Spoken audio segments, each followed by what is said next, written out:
the good guys, why then do you and Hillary want to control and restrict and limit gun manufacturers, gun owners, and the responsible use of guns and ammunition to the rest of us, the good guys, instead of holding the bad guys accountable for their actions? And Mr. President, if I may, I'd like to use Chicago, your hometown, a city that has some of the strictest gun laws in the nation, a city that for decades and still is under Democratic control, a city that has an outrageous and even embarrassing murder rate as my first example. Why can't we round up these thugs, these drug dealers and gang members, and hold them accountable for their actions, or allow the good people in Chicago access to firearms to protect themselves? Good.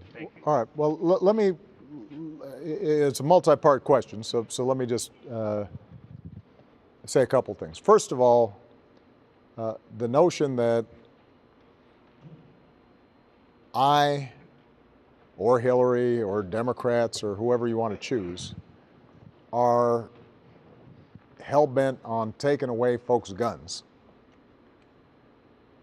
is just not true. And I don't care how many times the NRA says it. I'm about to leave office. There have been more guns sold since I've been president than just about any time in U.S. history. There are enough guns for every man, woman, and child in this country. And at no point have I ever proposed confiscating guns from responsible gun owners. So it's just not true. What I have said is precisely what you suggested, which is, why don't we treat this like every other thing that we use? We used to have really bad auto fatality rates. The auto fatality rate has actually dropped precipitously, drastically, since I was a kid. Why is that? We decided we had seatbelt laws. We decided to have manufacturers put airbags in place. We decided to crack down on drunk driving and texting.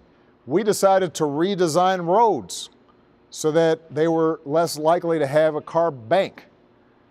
We studied what is causing these fatalities using science and data and evidence, and then we slowly treated it like the public health problem it was, and it got reduced.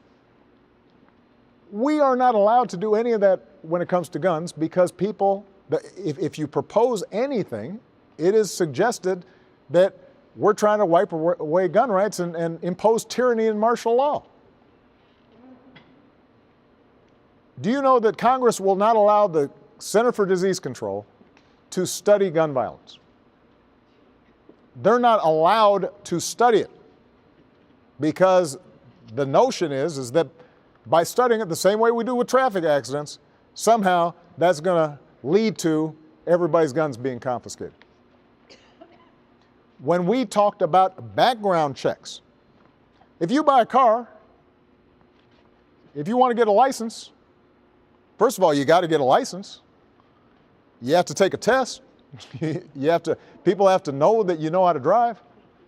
You don't have to do any of that with respect to buying a gun. And when we talked about doing effective background checks, it was resisted, because the notion was we were going to take your guns away. I just came from a meeting today in the Situation Room in which I've got people who we know have been on ISIL websites, living here in the United States, U.S. citizens, and we're allowed to put them on the no-fly list when it comes to airlines. But because of the National Rifle Association, I cannot prohibit those people from buying a gun. This is somebody who is a known ISIL sympathizer, and if he wants to walk in to a gun store or a gun show right now and buy as many weapons as ammo as he can, nothing's prohibiting him from doing that, even though the FBI knows who that person is.